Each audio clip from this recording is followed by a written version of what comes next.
ರಾಯಚೂರಿನ ರಿಮ್ಸ್ ಆಸ್ಪತ್ರೆಗೆ ಮಕ್ಕಳನ್ನ ಕದಿಯಲು ಸೇರಿ ಹುಟ್ಟು ಬಂದ ಖದೀಮ.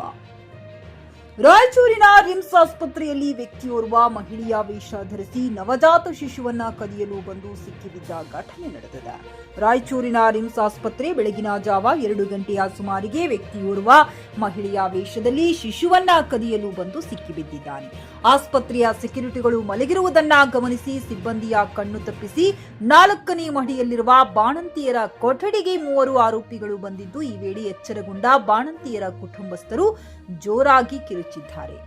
ಬಾಣಂತಿಯರ ಕಿರುಚಾಟದ ಸದ್ದು ಕೇಳುತ್ತಿದ್ದಂತೆ ಎಚ್ಚರಗೊಂಡ ಜನರು ಕೂಡಲೇ ಆರೋಪಿಯನ್ನ ಹಿಡಿದಿದ್ದಾರೆ. ವ್ಯಕ್ತಿ ಸಿಕ್ಕಿ ಬೀಳುತ್ತಿದ್ದಂತೆ ಉಳಿದ ಇಬ್ಬರು ಪರಾರಿಯಾಗಿದ್ದಾರೆ.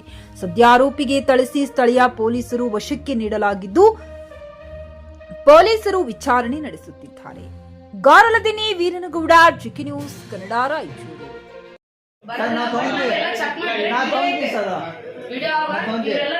ಗೊತ್ತಾಗಬೇಕು ನಾವೆಲ್ಲರೂ ಅವರೆಲ್ಲರೂ ಸ್ವಲ್ಪ ನೋಡ್ಕೊಂತಿರ್ತಾರ ಅಂದ್ರೆ ಗಮನಿಸ್ತಾ ಉಂಟಾರು ಕಂಪ್ಲೀಟ್ ಇಷ್ಟ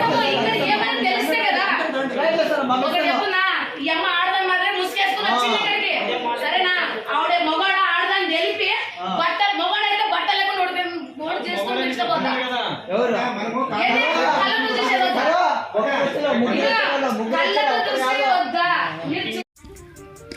ಹುಮ್ನಾಬಾದ್ ಜನರಿಗೆ ಜವಾರಿ ಕೋಳಿ, ಜವಾರಿ ಮೊಟ್ಟೆ ಹಾಗೂ ಕುರಿ ಬೇಕಾದಲ್ಲಿ ಮಾರುಕಟ್ಟೆ ಮನೆ ಮನೆ ಅಲೆದಾಡುವ ಚಿಂತೆ ಬೇಡ. ನಿಮ್ಮ ಹತ್ತಿರದ ಹುಮ್ನಾಬಾದ್ ಇಂಡಸ್ಟ್ರಿಯಲ್ ಏರಿಯಾ ಕಲಬುರಗಿ ರಸ್ತೆಯಲ್ಲಿ ಕುರಿ ಕೋಳಿ ಮೊಟ್ಟೆ ಫಾರ್ಮ್ ಲಭ್ಯವಿದೆ. ಇಲ್ಲಿ ಜವಾರಿ ಮೊಟ್ಟೆ, ಜವಾರಿ ಕೋಳಿ ಹಾಗೂ ಕುರಿಗಳು ಸಿಗುತ್ತವೆ. ವಿಶೇಷವಾಗಿ ಹಬ್ಬಗಳಲ್ಲಿ ರಿಯಾಯಿತಿ ದರದಲ್ಲಿ ಕೋಳಿ, ಕುರಿ ನೀಡಲಾಗುತ್ತದೆ. ಹೆಚ್ಚಿನ ಮಾಹಿತಿಗಾಗಿ ಸಂಪರ್ಕಿಸಿ 9972784156 ಅಥವಾ 8217854404. ನಾಗೇಂದ್ರ ಜಮಾದಾರ್, ಮಾಲೀಕರು, ಕೋಳಿ ಕುರಿ ಮೊಟ್ಟೆ ಫಾರಂ, ಹುಮ್ನಾಬಾದ್.